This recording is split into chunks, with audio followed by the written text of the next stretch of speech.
Banyak orang yang salah kaprah dalam memahami keris. Banyak orang yang salah kaprah memahami keris, selalu mengidentikan keris itu dengan masalah klinik. Banyak orang mengidentikan selalu langsung menjustifikasi bahwa pemilik keris ataupun penyuka keris, kolektor keris itu langsung diidentikan sebagai klinik. Padahal bagi saya keris merupakan warisan budaya Indonesia yang sudah diakui oleh UNESCO. Keris ini adalah khazanah budaya Nusantara yang sudah diakui oleh UNESCO. Ketika kita mempelajari keris, jangan kita hanya melulu terkurung atau terbelenggu dengan masalah klinik. Karena peruntukan keris ini bukan untuk klinik saja. Manusia bermacam-macam, bahkan asalnya untuk apa? Untuk kebutuhan hidup. Di mana keris ini merupakan senjata untuk bertahan hidup orang-orang tua kita dulu. Yang kita kenal juga selain keris ada senjata yang lain, ada golok, ada pisau. Keris tidak hanya melulu tentang masalah klinik. Bagi saya keris lebih kepada simbol yang memiliki filosofi yang tinggi. Dari keris kita bisa mempelajari tentang keluhuran budaya Nusantara. Bagaimana? Saya ceritakan sedikit ya. Ketika ada orang yang lebih tua memberikan keris kepada yang lebih muda, maka yang lebih tua atau yang lebih tinggi ilmunya memegang kerisnya ini di bagian adab. Jadi mengajarkan adab ternyata. Ketika orang yang lebih tua memberikan keris kepada yang lebih muda, maka memegangnya dengan tangan kanan, kemudian dipegang bagian atas keris, bagian leher keris. Nanti yang lebih muda diserahkan seperti ini, contoh kayak Sodikin, pegang, nyerahkan pegang ininya, itu, bawahnya jangan. Ya, jadi diserahkan kepada saya. Nah saya menerimanya, orang yang lebih muda, orang yang lebih bawah ilmunya, saya menerimanya tuh bagian bawahnya dengan dua tangan.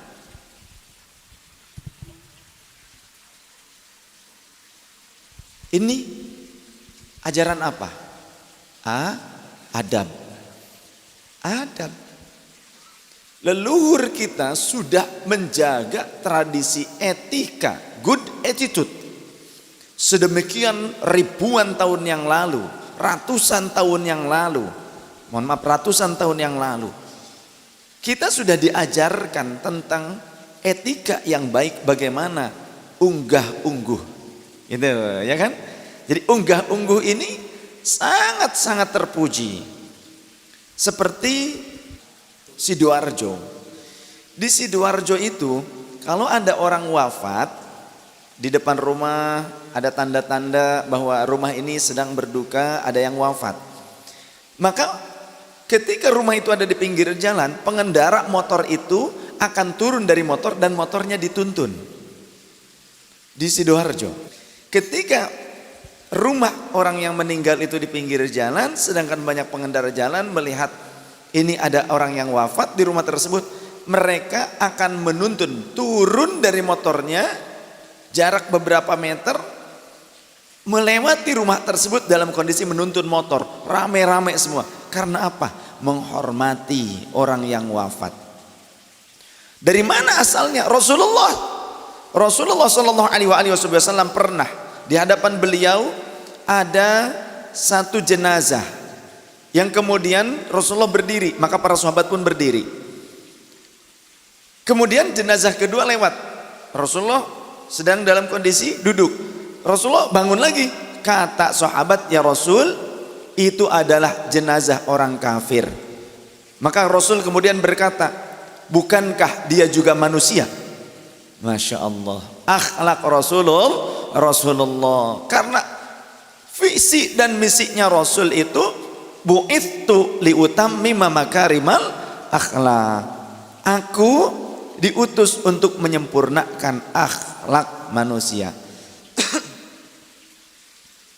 Kemudian ketika yang memberikan orang yang lebih muda, walaupun memberikan keris ini orang yang lebih muda atau yang lebih bawah ilmunya, seperti saya contoh, saya memberikan kepada yang lebih tua, ini tetap megang bawahnya, ya seperti ini, dan nanti yang lebih tua akan menerima bagian lehernya, seperti ini. Coba, begini adab yang diajarkan oleh orang-orang tua kita dulu. Ini hanya dari keris saja kita diajarkan adab. Uwak saya, Pak De saya ulama. Beliau mengajarkan kepada saya pekarang itu senjata-senjata, alat-alat perkakas, ya. Entah linggis, entah pacul, entah apa. Pak De saya ngajarkan kepada saya, Jang, ulah sok ngalengkahan pakarang. Jangan membiasakan diri melangkahi perkakas. Itu etika. Karena apa? Perkakas ini membantu kita. Pacul untuk macul di sawah. Tujuannya untuk nandur padi. Padinya nanti dimakan.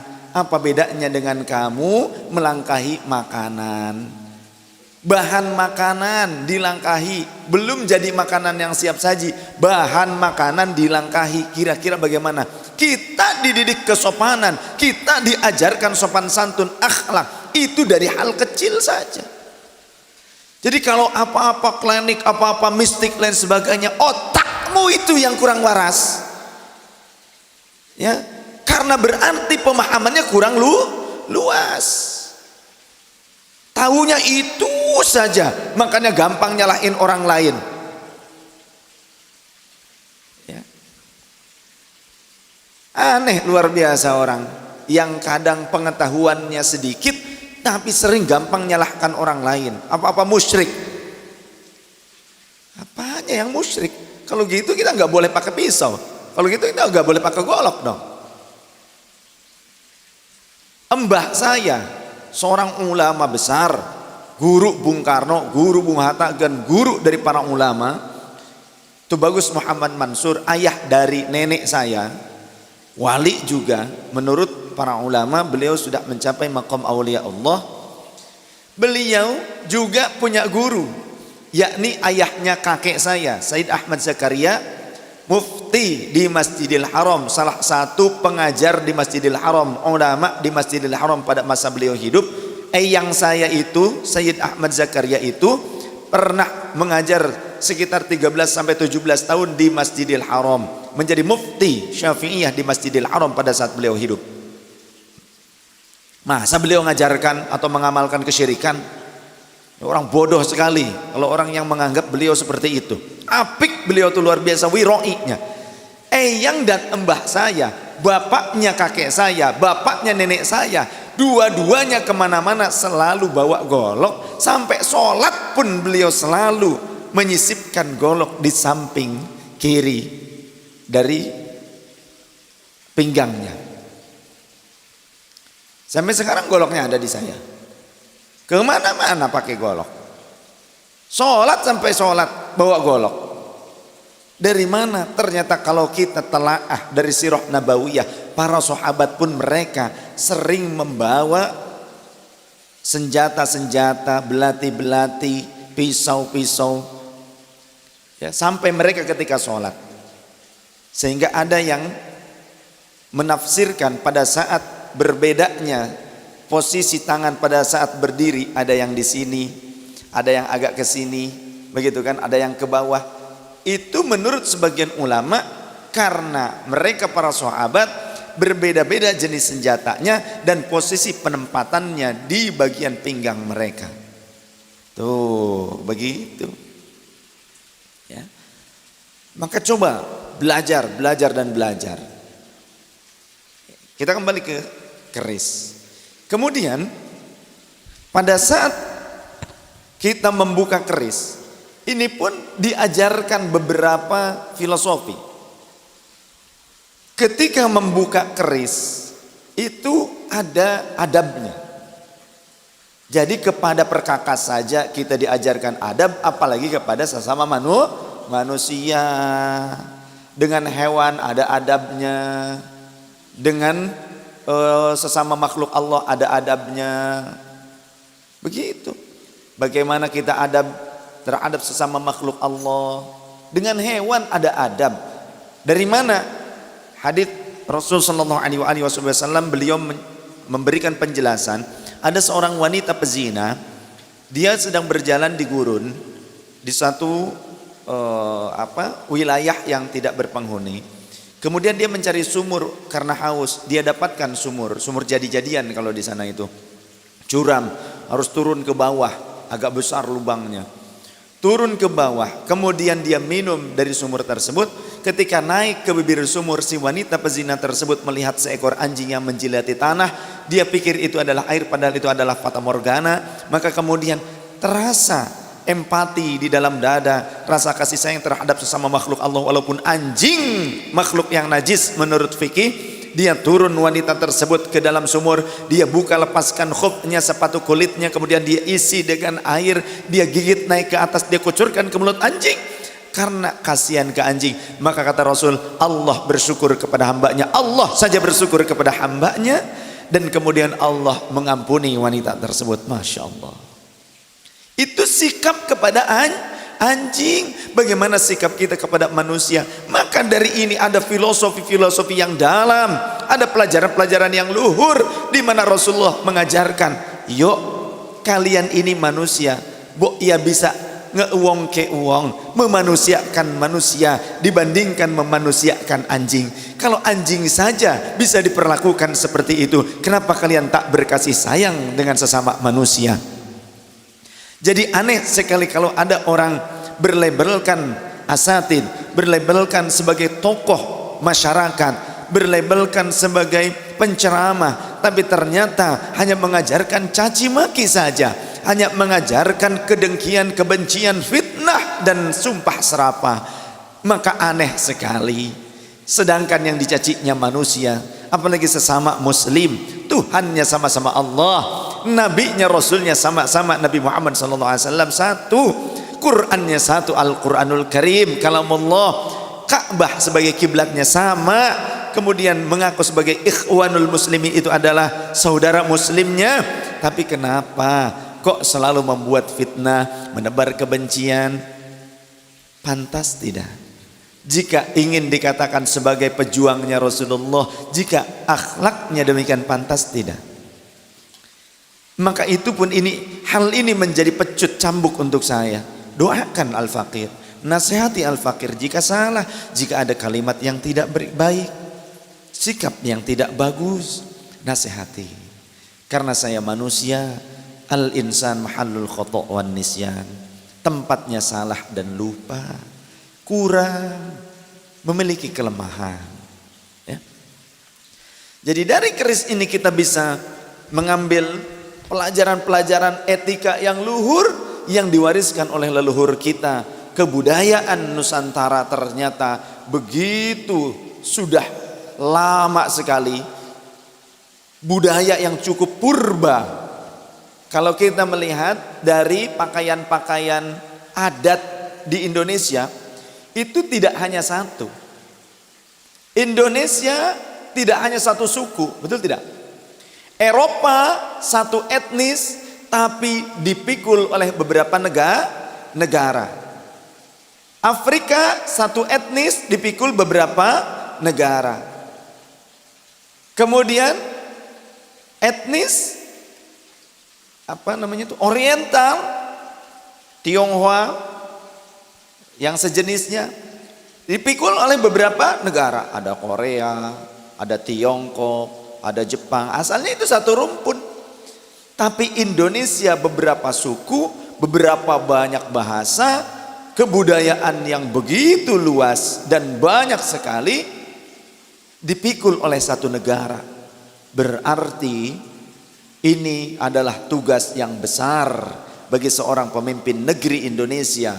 Siapapun yang jadi pemimpin di negeri kita, entah saat ini atau hari esok yang akan datang, tahun manapun, entah saat kita sudah tiada, kita doakan semoga para pemimpin di negeri kita, siapapun itu yang terpilih dengan sah, dengan ridho Allah Subhanahu wa taala, semua kita doakan agar menjadi pemimpin yang adil, menegakkan keadilan, menjaga kedaulatan NKRI, Negara Kesatuan Republik Indonesia, dan juga menjaga khazanah kekayaan budaya leluhur Indonesia, yang itu semua tentu bukan tugas yang ringan, tapi itu tugas yang berat, terlebih ketika menghadapi orang-orang yang mereka memaksakan kehendak ingin Indonesia hanya satu warna. Tak bisa menerima kenyataan mereka lahir di negeri kita sudah banyak warna di negeri ini, betul. Tapi mereka ingin membuat satu warna di Arab Saudi sekalipun tak bisa menjadi satu warna. Ya, kita melihat satu warna di Makkah dan Madinah, tapi di luar Makkah dan Madinah ada warna yang lain. Bagaimana? Sedangkan dulu zaman Rasul saja di Madinah berbagai warna ada di sana. Maka perlu kebijaksanaan, dan bijaksana hanya bisa dimiliki oleh orang yang luas ilmunya, karena orang bijaksana tak mudah untuk menjustifikasi orang lain, tapi lebih dulu untuk menunjuk pada dada sendiri. Sekarang ada filosofi lainnya dari keris. Ketika kita mencabut keris, maka ada etika yang kita pelajari dari keris, etika luhur. Bagaimana? Diajarkan kita mencabut keris seperti ini, pegang, kemudian berdirikan, pegang ininya, jempol kita menekannya, kemudian keluarkan. Yang dicabut bukan kerisnya, yang dicabut adalah warangkanya. Yang dicabut adalah warangkanya. Kenapa? Kita menghormati susah payahnya orang yang membuat ini, karena keris tidak mudah membuatnya. Ini ada pamor, ada bentuk pamor, guratan-guratan. Ini dihasilkan dari hasil penempaan yang berlipat-lipat, yang berkali-kali. Pamor ini dihasilkan dari penempaan yang berulang-ulang. Maka bajak seperti ini bisa disebut kategori bajak Damascus steel. Hasil dari penempaan yang berulang-ulang. Bukan mudah membuatnya. Ketika kita membakarnya saja, kayu bakarnya, arangnya harus yang bagaimana, itu harus pilihan. Kemudian juga membakarnya panas, menempaknya tenaganya luar biasa. Sudah ditempa, dilipat, ditempa lagi, dilipat, sampai sekitar 100 kali lipatan. Ada yang seperti itu, ada yang sampai 900 kali lipatan. Artinya ini dapat susah payah. Maka menghormati hasil keringat jerih payah orang lain, ini pun ajaran Rasulullah. Bagaimana? Contoh makanan. Rasulullah mengajarkan ketika kalian disediakan makanan dan minuman yang kalian tidak suka, jangan kalian pernah mengejeknya. Tidak usah kalian memakannya, biar orang lainnya akan memakannya. Rasulullah mengajarkan etika yang luar biasa. Ya. Kemudian ketika kita diberikan kain, pakaian, hasil pintalan orang lain, hasil jahitan orang lain, ketika kalian tidak suka, jangan kalian lantas memperlakukannya semena-mena, dilempar, dikual-kual, jangan. Tapi bagaimana sifat Rasulullah menerima pakaian hadiah dari orang lain? Rasulullah memperlihatkan bagaikan beliau sangat membutuhkannya. Itu ada di dalam Sahih Muslim dan Sahih Bukhari ketika Rasulullah menerima burdah dari seorang wanita. Rasulullah seakan-akan beliau itu memang sedang sangat butuh pada burdah, padahal Rasul punya burdah, tapi Rasul menerimanya dengan penuh rasa terima kasih dan seolah-olah beliau memang sangat butuh. Itulah bagaimana Rasulullah memperlakukan hasil jerih payah orang lain. Masya Allah. Dan Rasul itu tidak pernah menghina hasil kinerja pembantunya sekalipun. Gak pernah Rasulullah melecehkan hasil kerja pembantunya atau siapapun. Beliau selalu memuji dan menerima hasil dari kerja keras orang lain. Itu ajaran Rasulullah sallallahu alaihi wasallam. Bagaimana lantas jika ternyata kita mencabutnya begini? Maka menurut ajaran etika leluhur kita, menurut kearifan lokal pada saat itu, mencabut senjata dengan cara seperti ini tujuannya ngajak duel. Karena apa? Menunjukkan kesombongan. Masya Allah. Sebegitunya ya, petantah petitih orang tua dulu, ajaran etika orang tua dulu. Jadi begini itu seolah-olah ini aja sudah begini, udah gayanya luar biasa ya. Ini menunjukkan secara unggah-ungguh, ini menunjukkan orang yang sok gagah. Bagaimana etika kita diajarkan antara kita dengan orang yang lebih tua, dengan sesama yang satu level umurnya dengan yang lebih muda. Kemudian bagaimana kita dengan pandita gomo, ulama. Pandita gomo itu istilah bahasa Sanskerta, ulama bahasa Arabnya. Kemudian bagaimana dengan pandita ratu kepada sultan, sikap kita kepada sultan. Maka ketika saya datang ke kesultanan pun sebelumnya saya sudah bilang ke beberapa sahabat kita, saya akan datang kepada sultan sebagai adik kecil beliau. Begitu, saya akan datang kepada sultan sebagai adik kecil beliau. Ketika sultan diusung ditandu, saya ikut dalam beberapa saat walaupun hanya sejenak, sebentar menandu beliau karena saya memposisikan diri sebagai adik kecil beliau. Ini tidak akan bisa dilakukan kecuali kita harus merendahkan hati kita. Kita harus belajar etika, adab. Ini sekelumit tentang filosofi yang kita bisa ambil dari ajaran-ajaran luhur para leluhur kita tentang akhlakul karimah. Faham? Fahim tuh? Semoga kita tidak mudah untuk menjustifikasi orang lain. Kemudian ini sudah diakui oleh UNESCO, ini adalah kekayaan khazanah Nusantara Indonesia. Nah, kalau sekarang selalu dilarang, akhirnya hilang bukti sejarah. Contoh saja, kerisnya Pangeran Diponegoro itu ada di luar negeri.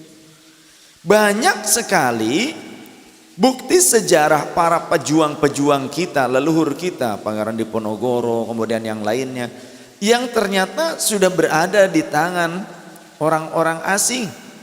Ada di museum di Leiden di Belanda, ada museum di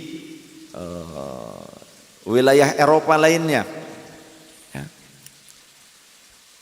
Apa kita tidak sayang jika ternyata kekayaan budaya kita yang secara agama pun masih bisa dipertahankan, tidak menyalahi aturan selama i'tiqad kita benar. Selama i'tiqad kita benar. Maka saya juga memberikan nasihat kepada para pemilik keris, pemilik warisan-warisan budaya leluhur, agar menata hati, menata akidah, menata keimanan, dijaga jangan sampai keluar dari rule syariatul Islam. Ketika kita adalah orang Islam, silahkan yang di luar Islam monggo dengan keyakinannya, silahkan saja. Tapi saya mengajak kepada saudara-saudara muslim saya, tata hati, tata jiwa. Syirik bukan hanya terhadap masalah warisan berupa perkakas seperti ini, tapi kata Rasulullah SAW, ya'ti 'alan nasi zamanun, akan datang kepada manusia suatu zaman, butunuhum alihatuhum, perut-perut mereka akan menjadi Tuhannya. Jadi ternyata syirik itu bukan hanya karena perkakas berupa keris, tapi ketika kita takut dengan perut kita, takut kelaparan, takut ini lain sebagainya, itu juga ternyata menuhankan perutmu.